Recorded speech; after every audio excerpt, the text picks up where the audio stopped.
E olha só, queridos irmãos, hoje pela manhã eu quero conversar com os irmãos sobre exemplos inspiradores de superação. Não é só hoje pela manhã, mas é nesse início de ano. Eu quero conversar com os irmãos sobre esse tema. Hoje em dia tem uma profissão nova que são os influencers digitais. Já ouviu falar deles? Os influencers digitais. São pessoas que com suas opiniões, suas ideias, seus valores, elas influenciam a vida de muita gente.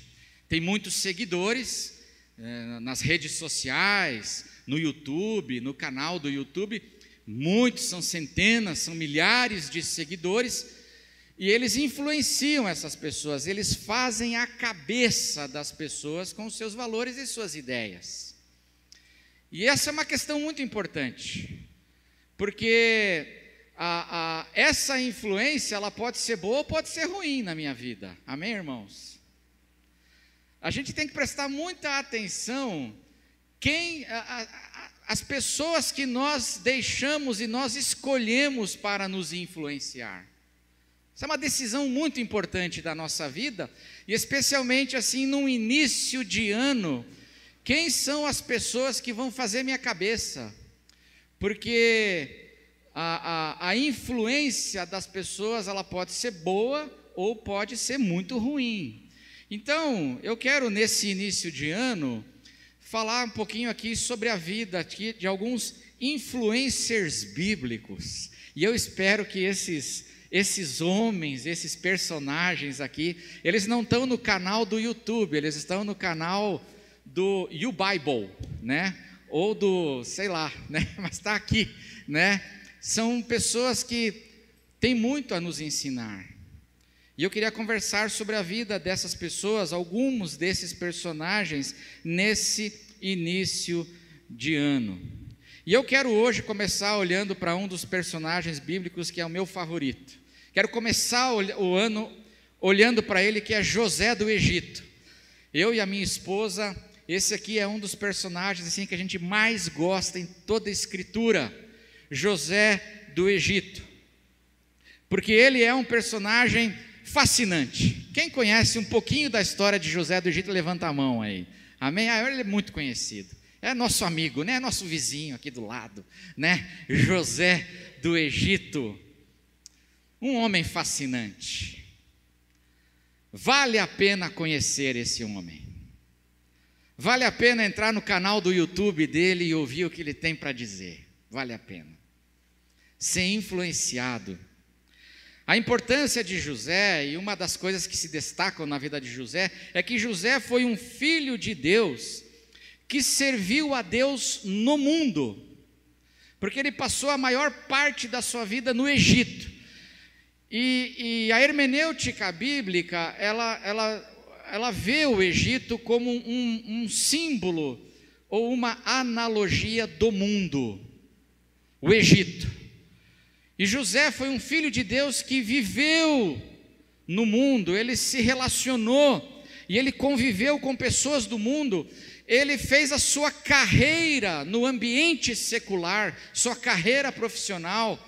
Ele se desenvolveu como um político, um governador do Egito. Ele acabou virando governador.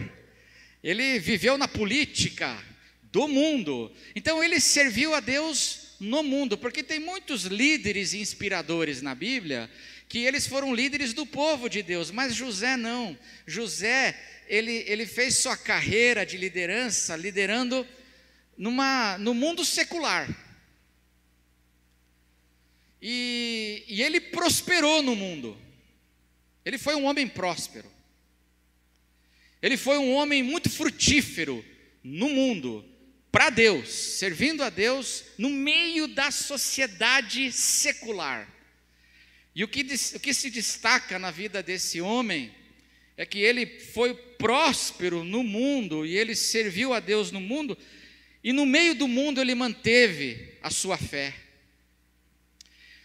vivendo no meio da sociedade secular, sendo próspero ali, servindo a Deus ali, ele manteve a sua integridade.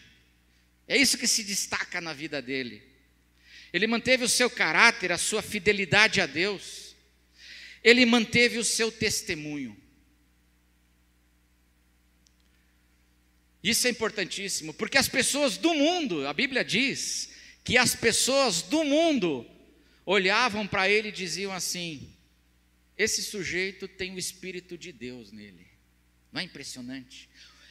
O faraó, o rei do Egito, disse assim: eu percebo que José, esse José, tem o Espírito de Deus que está nele. Que homem impressionante! Um cristão, um servo de Deus, um filho de Deus, vivendo no mundo, prosperando no ambiente secular, servindo a Deus ali, e mantém a sua integridade, mantém a sua fé, mantém o seu caráter, e dá um testemunho brilhante no meio da sociedade. É uma pessoa para a gente ouvir ou não? O que vocês acham? Vale a pena? Vamos ouvir o que ele tem para nos dizer, o que ele tem para nos ensinar? Vamos deixar o José ser um influencer bíblico sobre nós, nesse ano que começa. E eu creio sim que vale a pena. E eu quero começar, então, vendo como é que a Bíblia apresenta José. Gênesis 37, do verso 1 ao 11. A Bíblia apresenta José, e essa apresentação que a Bíblia faz, a palavra de Deus faz de José, é muito importante. Gênesis 37, do verso 1 ao 11. E nós vamos viajar um pouquinho aqui nos capítulos de Gênesis, para conhecer mais esse nosso irmão inspirador da nossa fé. Diz assim, Gênesis 37, 1 e seguintes: Jacó era o pai de José, habitou na terra das peregrinações de seu pai, na terra de Canaã. Esta é a história de Jacó. Quando José tinha 17 anos, apacentava os rebanhos com os seus irmãos. Sendo ainda jovem, acompanhava os filhos de Bila e os filhos de Zilpa. Eram 12 irmãos, José era o 11º, era um dos mais novinhos, né? Só Benjamim era o mais novo que ele. Então ele era um dos últimos, lá, como diz, a rapa do tacho, né? E todos os outros irmãos eram mais velhos do que ele. Sendo ainda jovem, acompanhava os filhos de Bila e os filhos de Zilpa, mulheres de seu pai, e trazia más notícias deles ao seu pai. Que coisa, hein? Ora, verso 3, preste atenção agora. Israel, que é o Jacó, amava mais José do que todos os seus outros filhos, porque era filho da sua velhice, e mandou fazer para ele uma túnica talar de mangas compridas. Algumas versões falam assim, túnica colorida, carnavalesca. Acho que tinha até pena de pavão, assim, era um negócio, sabe, chamativo mesmo, de mangas compridas. Quando os seus irmãos viram que o pai o amava mais do que todos os outros filhos, odiaram-no e já não podiam falar com ele de forma pacífica. Se é o ambiente, veja, é daqui que José vai sair, é aqui que José está vivendo. A criança, o adolescente, o jovem José, não podiam falar com ele de forma pacífica. Verso 5, José teve um sonho e o contou a seus irmãos, por isso o odiaram ainda mais. E ele lhes disse: peço que ouçam o sonho que tive. Sonhei que estávamos amarrando feixes no campo, e eis que o meu feixe se levantou e ficou em pé, enquanto o feixe de vocês, os outros 11, o rodeavam e se inclinavam diante do meu. Verso 8, então os irmãos lhe disseram, olha o que os irmãos falam para ele: você pensa que vai mesmo reinar sobre nós? Eles entenderam o sonho.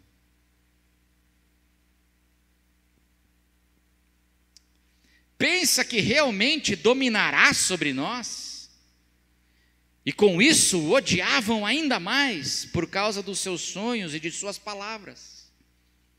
José teve ainda outro sonho, que ele contou aos seus irmãos, dizendo: sonhei também que o sol, a lua e 11 estrelas se inclinavam diante de mim. Quando José contou esse sonho ao pai e aos seus irmãos, o pai o repreendeu, dizendo: que sonho é esse que você teve? Você está querendo dizer que eu, a sua mãe e os seus irmãos iremos e nos inclinaremos até o chão diante de você? Vamos ler juntos o verso 11 agora, irmãos? Vamos ler juntos? Os irmãos tinham inveja dele, o pai, no entanto, guardou aquilo no coração. Isso aqui, a Bíblia, é a primeira vez que a Bíblia nos apresenta José. E é muito interessante que, quando a Bíblia apresenta José, ela nos apresenta revelando que Deus tinha sonhos para José e através de José para o povo de Israel. É muito interessante que a Bíblia, quando apresenta José, ela apresenta ele dizendo que Deus tinha uma vontade para ele e através dele. Que Deus tinha propósitos para realizar na vida dele e através da sua vida. Esse é o jovem José, 17 anos. E isso é muito importante, irmãos. Isso é muito importante a gente perceber que a Bíblia começa colocando ele nessa diretriz. A questão importante para nós é: será que José sabia que esses sonhos vinham de Deus? Essa é a questão. Será que José sabia que estes sonhos eram sonhos especiais? Não era só o resultado de uma feijoada, que já comeu feijoada e foi dormir e teve pesadelo, irmão? Como é que eu sei que isso aqui não é só efeito da feijoada, da ceia do Réveillon? Isso aqui é palavra de Deus, é vontade de Deus, e nós podemos dizer sim, José sabia que estes sonhos que ele teve não eram só sonhos casuais, e não era algo que ele teve assim por acaso, mas que eram sim revelações de Deus para ele e da sua vontade para ele e através dele para a família de Israel, sua família, para o povo de Deus. Como é que a gente sabe disso, irmãos? Porque no livro de Gênesis, sonhos são coisa séria. O livro de Gênesis fala muito de sonhos. Nesse contexto aqui, irmãos, eles ainda não tinham Bíblia. A Bíblia ia começar a ser escrita 400 anos depois de José. Como é que Deus se comunicava com as pessoas e com os seus filhos? E um dos modos frequentes como Deus se comunicava neste momento com os seus filhos era através de sonhos. O bisavô dele teve sonhos, Abraão. Ele era bisneto de Abraão. É mole ou não? Tá ruim de avô, né? Bisneto de Abraão. Abraão teve sonhos. Deus revelou profecias para Abraão, o seu bisavô, através de sonhos. O pai dele, Jacó, teve sonhos. Sonhos proféticos. Sonhos de revelação. Várias vezes o pai dele, Jacó, foi dirigido por Deus e alertado através de sonhos. O livro de Gênesis fala muito de sonhos. Então nós estamos falando de um rapaz que vive numa família onde sonho é coisa séria e onde eles sabem que Deus fala através de sonhos. Mas mais do que isso, além do bisavô, do pai terem sonhos, e é muito interessante, é por isso que no verso 11, olha a gente leu junto, por isso que eu pedi para nós lermos juntos o verso 11, diz assim, né, que os irmãos tinham inveja dele, o pai, no entanto, guardou aquilo no coração, porque o pai sabia. alguma coisa está sendo revelada para nós aqui, e é de Deus.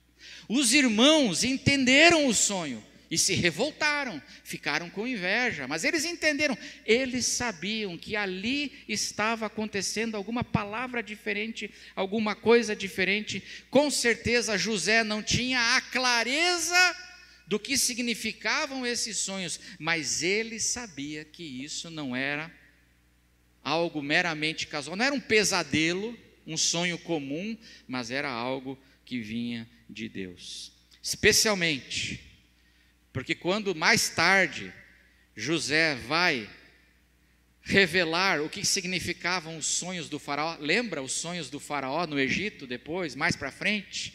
As 7 vacas gordas e as 7 vacas magras, as espigas gordas e as espigas mirradas, né? Quando José, olha o que José fala para o faraó quando ele interpreta o sonho, Gênesis 41, 32. Vou pedir para colocar aí, Gênesis 41, 32. Olha a consciência que José tinha. Vamos ler juntos o texto? Vamos ler juntos? O sonho de Faraó foi repetido.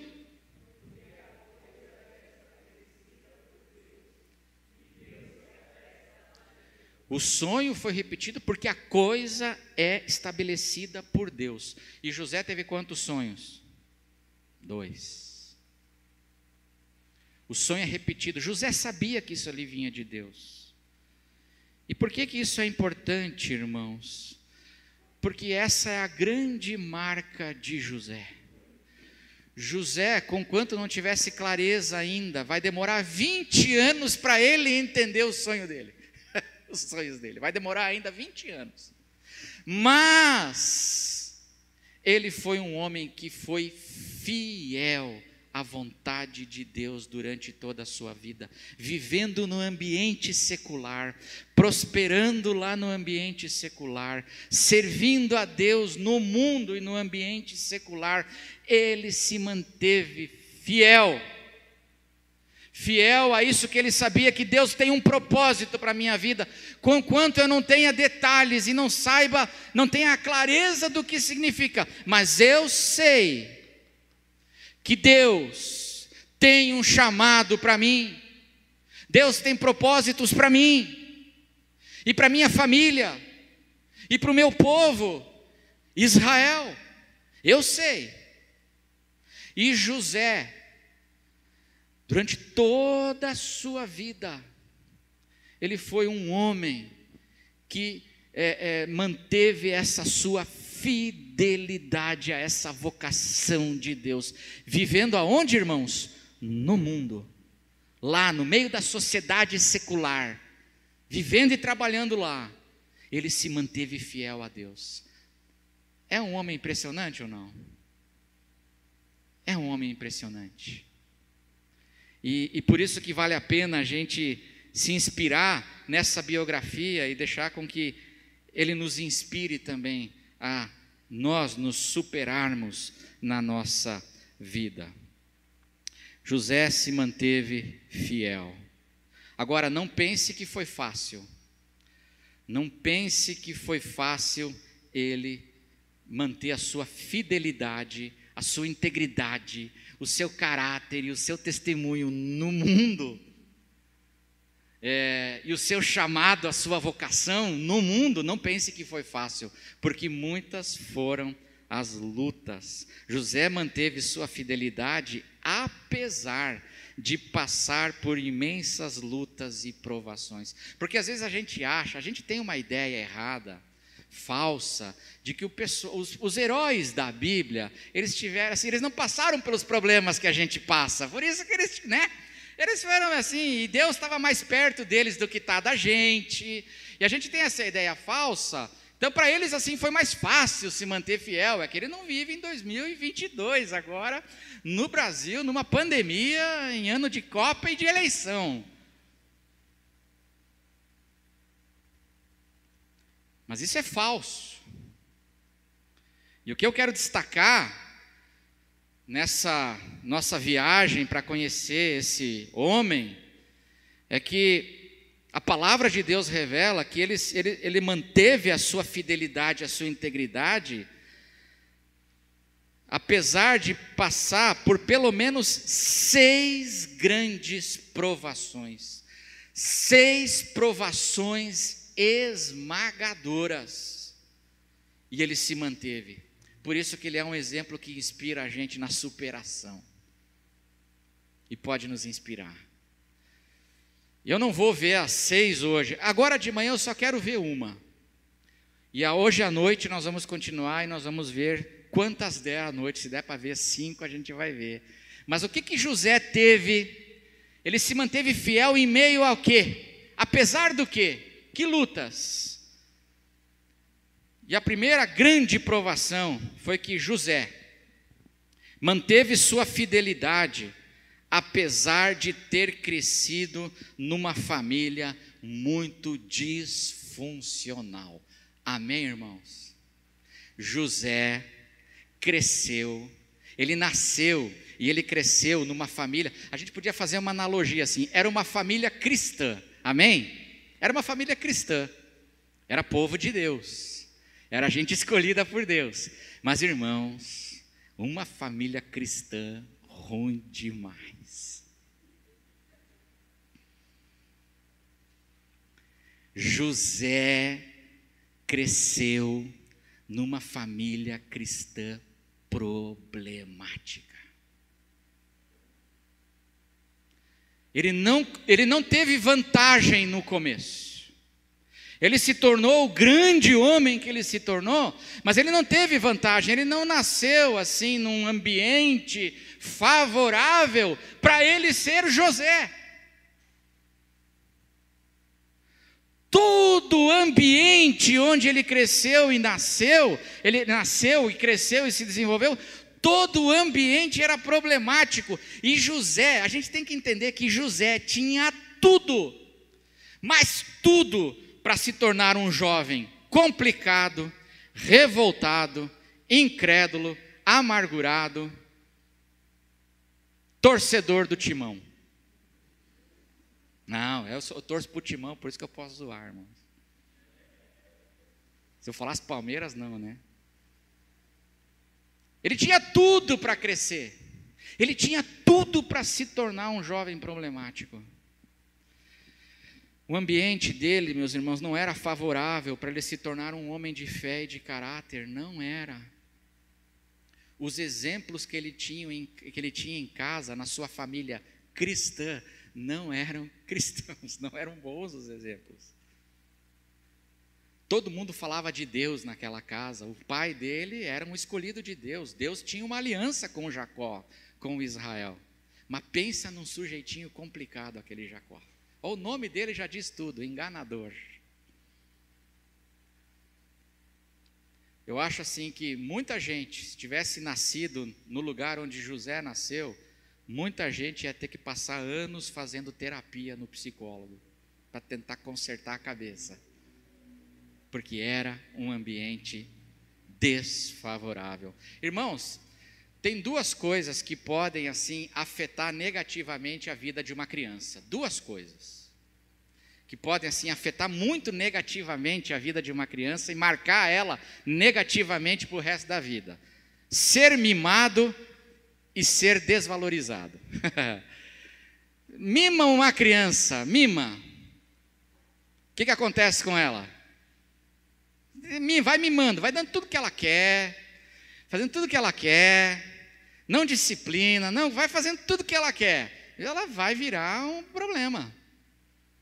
Ser mimado.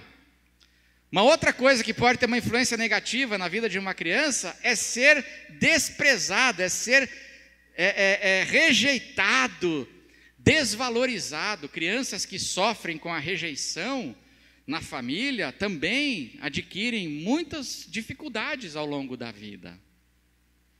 Pois José teve as 2 coisas. Você acredita?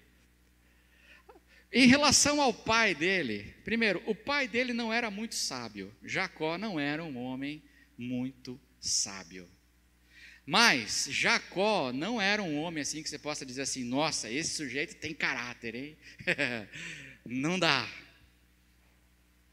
O pai dele era um homem que tinha muitos pecados e dificuldades.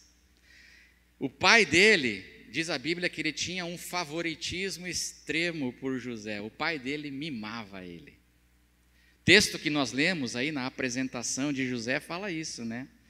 O texto fala aí, né, no capítulo 37, dos versos 1 ao 4, o texto diz, né, que o verso 3 diz assim: ora, Israel amava mais José do que a todos os seus outros filhos, porque era o filho da sua velhice. E olha só, irmãos, e mandou fazer para ele uma túnica talar de mangas compridas. O que significa isso? E a Bíblia não tem palavras sobrando, irmãos. A Bíblia é palavra de Deus. Por que diz que tinha manga comprida? Essa família aqui cuidava de gado. Dá para cuidar de gado vestindo uma túnica talar de manga comprida? Dá para cuidar? Vocês acham que dá para pegar no pesado? Vestindo uma túnica talar de manga comprida? Não dá. O pessoal para lá trabalhar no campo e cuidar do gado era serviço pesado. O pessoal andava assim com uma túnica curta, uma roupa curta, manga curta, para poder naquele trabalho duro poder trabalhar. Com isso aqui, sabe o que Jacó está dizendo para a família? Ó, José não vai pegar no pesado. José pode dormir até às 10.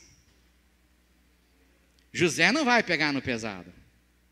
Jacó fez uma túnica colorida de mangas compridas, dizendo assim: não, ele vai ficar fazendo planilha no Excel em casa. Nada de cuidar do gado, essas coisas, não, isso aí. E quando eu mandar ele, é só para ele trazer notícias dos irmãos. José, você fica ali só observando, urubu servando, né? Assim, ó, fica ali. José, entendeu, José? Com a tua bela túnica. Igual salva-vidas lá na praia, fica lá sentado em cima, só observando, assim. Enquanto os outros pegam no pesado. Isso é Jacó, mimando José. E sabe o que é mais impressionante? O Jacó, ele já tinha na vida dele, ele já tinha experimentado as consequências do favoritismo. Porque Jacó tinha um irmão gêmeo. Como é que era o nome do irmão gêmeo do Jacó, o pai do José? Esaú.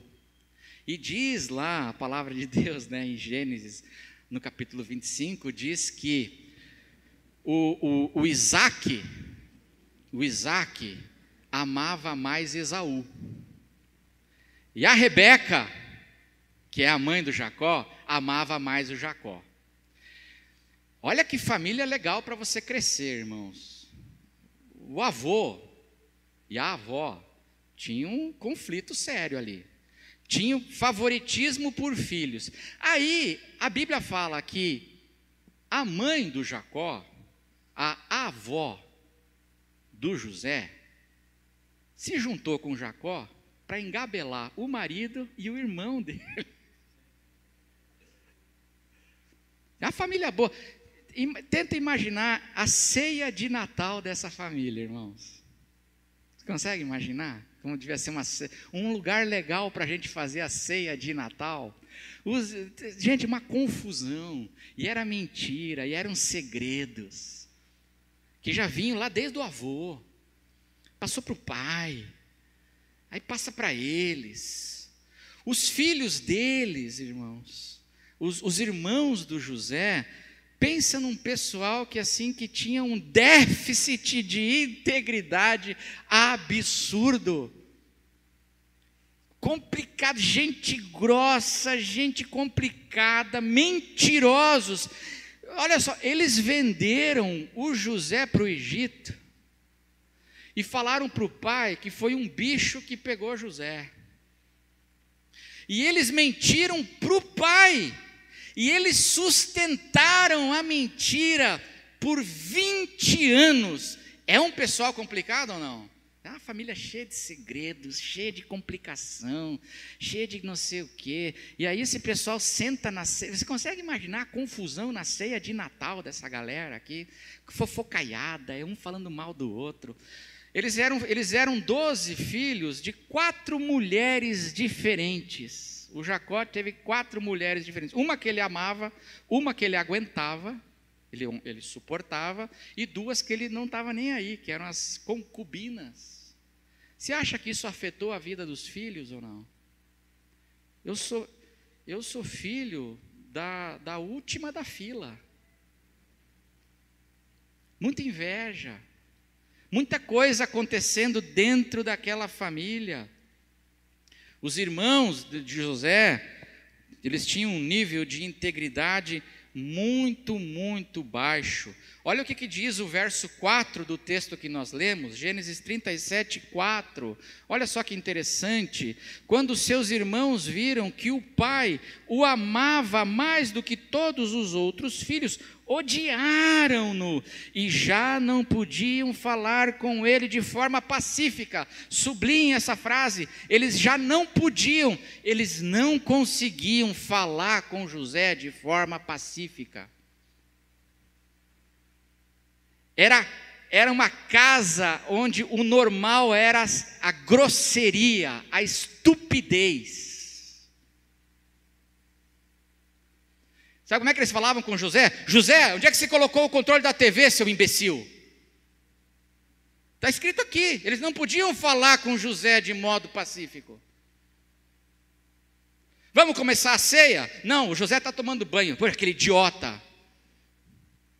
Esse era o ambiente, esse era o nível dos relacionamentos dentro dessa casa.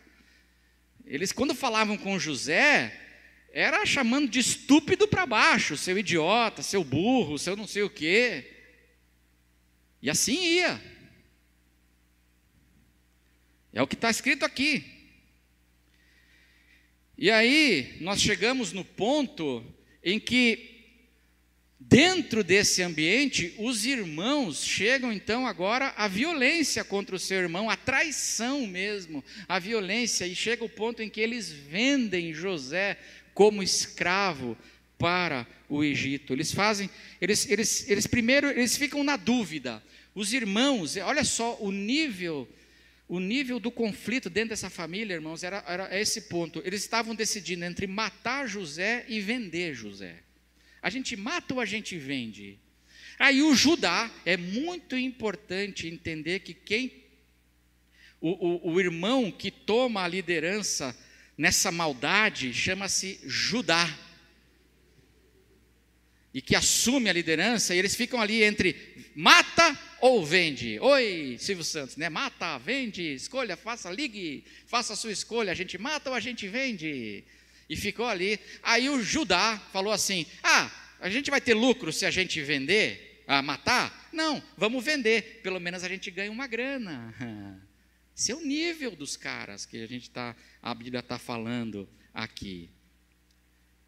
Eles jogaram ele, olha o que diz aí. Eles queriam matar, e aí diz Gênesis 37, 23, olha só. Logo que José chegou. José não foi muito sábio, diga-se de passagem, porque José foi lá para ver os irmãos e trazer notícias para o pai, vestindo a túnica. Não devia ter ido com a túnica, né? Ele foi vestindo aquela túnica que dava raiva no pessoal. Também não foi muito sábio, né, irmãos? Vamos confiar, jovem, né? Adolescente. A túnica que causava ódio, pois é essa que eu vou lá. E vou ser um X9 dos meus irmãos. Mas ele não era, não. Há uma discussão dentro da teologia, se quando José levava as notícias ruins, ele estava sendo dedo duro ou ele estava sendo íntegro? Isso é uma questão importante.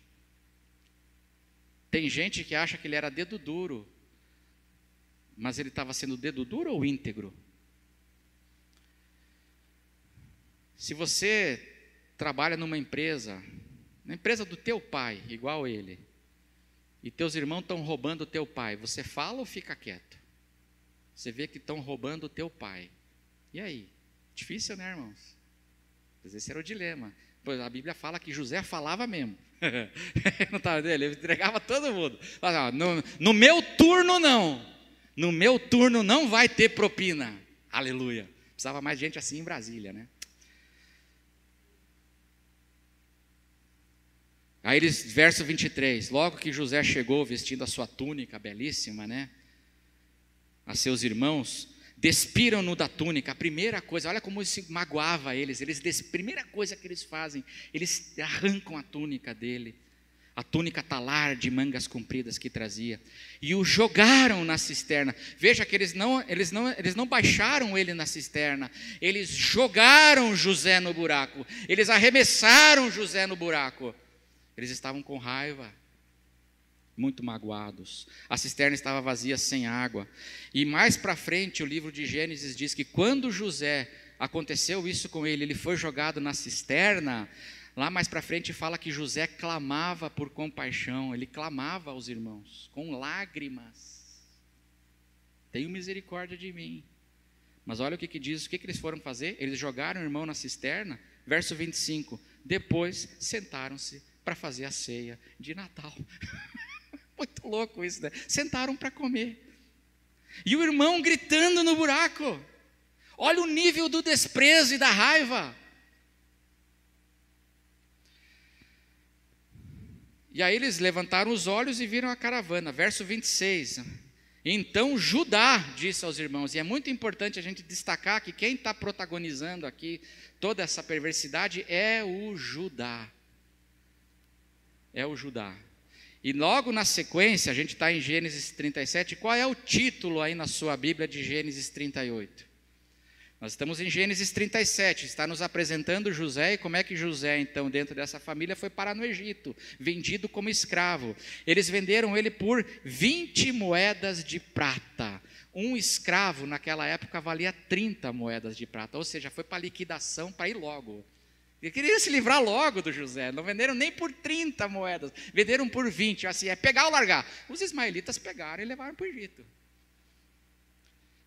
Capítulo 38 começa com a história de Judá e Tamar, e a Bíblia aqui quer fazer um contraste agora entre Judá e José, e entre os irmãos e José, porque o capítulo 38, 1 diz assim, olha só: aconteceu por esse tempo que Judá se afastou dos seus irmãos. O que aconteceu com José? José também foi afastado da sua família.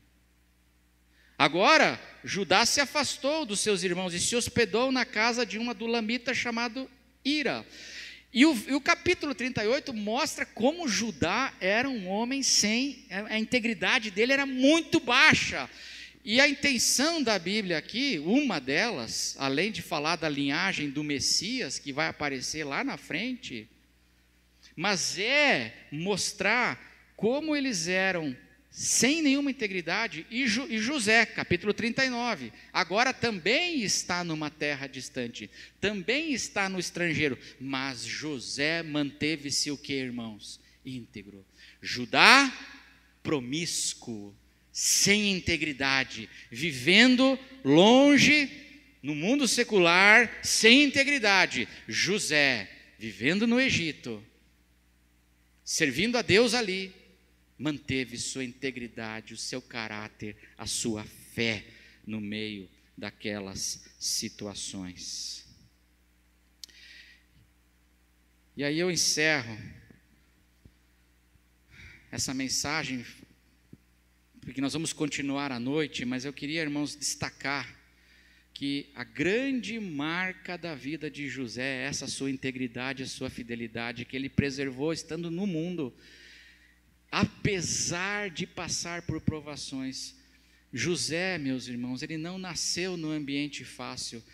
Não é impressionante ele manter o caráter, demonstrar o caráter que ele tinha, tendo nascido e crescido num lar desse que ele nasceu e cresceu?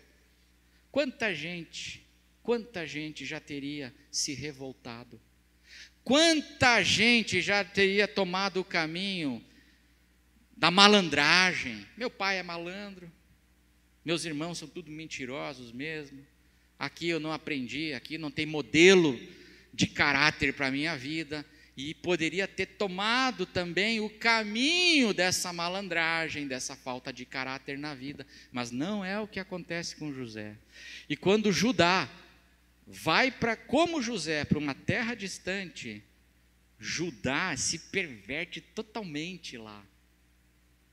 José mantém sua integridade. E é isso que eu queria destacar, José cresceu num lar totalmente desestruturado. Ele foi uma criança que não cresceu ouvindo palavras de incentivo, ele só ouvia que ele era idiota, ele era um problema, um peso. Ele não tinha boas referências de caráter na sua família para seguir, mas de um modo extraordinário, na graça de Deus, no poder de Deus, na direção de Deus, pela fidelidade de Deus, nós vemos um homem que cresce e se torna um exemplo de fé e de fidelidade, que nos inspira também a nossa superação. José não começou fácil, mas aprendeu a perdoar. Ele teve que perdoar tudo isso aqui. Chegou um dia em que ele teve que perdoar e ele perdoou. Chegou um dia, meus irmãos, em que ele teve que tratar isso aqui tudo e ele tratou. E sabe o que é mais impressionante? É que esse Judá, que era esse irmão, José ajuda a recuperar esse irmão. Porque Judá tem um papel importante na história da salvação. Esse Judá aqui, esse Judá, influenciado por José, ele vai passar por uma profunda experiência de arrependimento que a Bíblia mostra lá para frente, quando eles se encontram. Uma profunda experiência de arrependimento. E ele demonstra esse arrependimento. Ele demonstra o pesar pelos seus erros. Ele é recuperado. Esse Judá é dele, é da linhagem dele que vai vir o Messias. É daqui. Mateus fala de Tamar, desse capítulo complicado aqui. Eu acho impressionante a vida de José, porque José, ele serve a Deus no mundo, ele mantém a integridade, ele ajuda a recuperar os seus irmãos, a sua família. Depois de passar por tudo isso, depois de passar por todas essas situações, e nós? E nós? Essa foi a primeira grande provação. Nasceu e cresceu numa família totalmente desestruturada, mas ele se tornou um homem íntegro. E eu encerro perguntando para você: você tem algo que você precisa também, nesse início de ano, você precisa também perdoar aí no seu passado, irmão? Como José teve que fazer? Tem algo?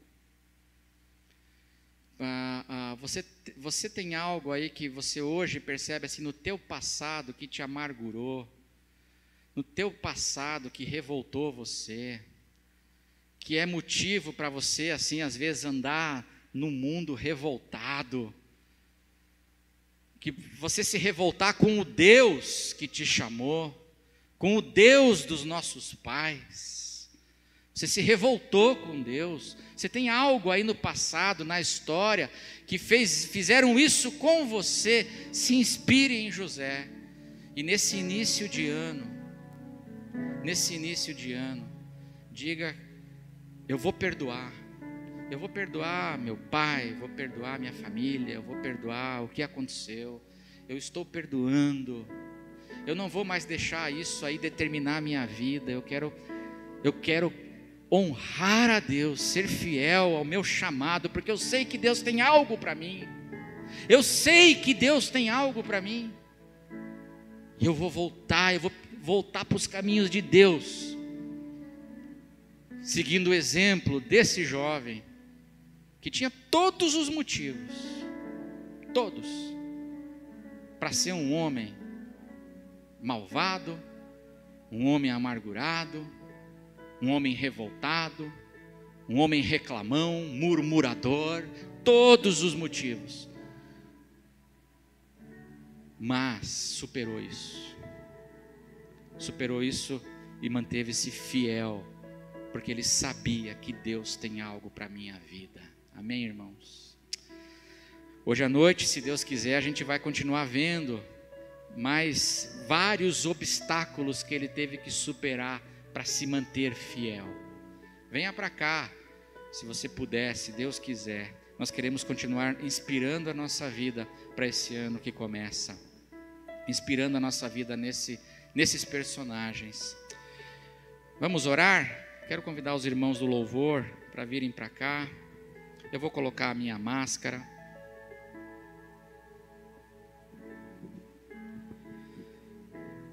E vamos orar? Vamos ficar em pé? Vamos orar?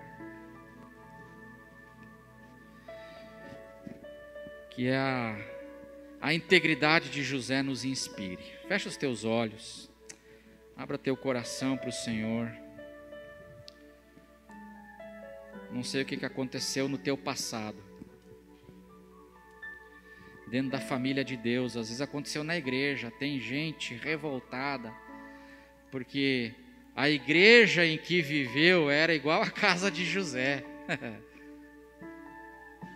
Perdeu a fé, não quer saber mais da sua vocação, não está mais preocupado com o seu testemunho na sociedade secular. Aconteceu algo com você, meu irmão. É início de ano, nós estamos olhando para um novo ano que começa. Vamos primeiro olhar para trás e vamos perdoar o que a gente precisa perdoar. Libera perdão hoje, meu irmão, na tua vida, em nome de Jesus. E faz um compromisso hoje. Faz um compromisso hoje, dizendo: olha, eu quero me inspirar na vida de homens assim, que apesar de muitas coisas, vivendo no mundo secular, prosperam e são instrumentos de Deus no mundo para abençoar. Mantém-se íntegros e fiéis. Nosso Deus e nosso Pai, obrigado, Senhor, por essa história tão inspiradora desse homem. E nós passamos, Pai, pelas mesmas coisas. Quantas decepções com pessoas, com cristãos, pessoas que são do teu povo. E às vezes nós decepcionamos profundamente, Senhor, porque pessoas do teu povo que têm um caráter muito baixo, um testemunho muito pobre. E quantas pessoas, Senhor, perderam a fé por causa disso? Quantas pessoas se desviaram, Senhor, por causa disso? Quantas pessoas, Senhor, desistiram de permanecer íntegros e te servindo por causa disso?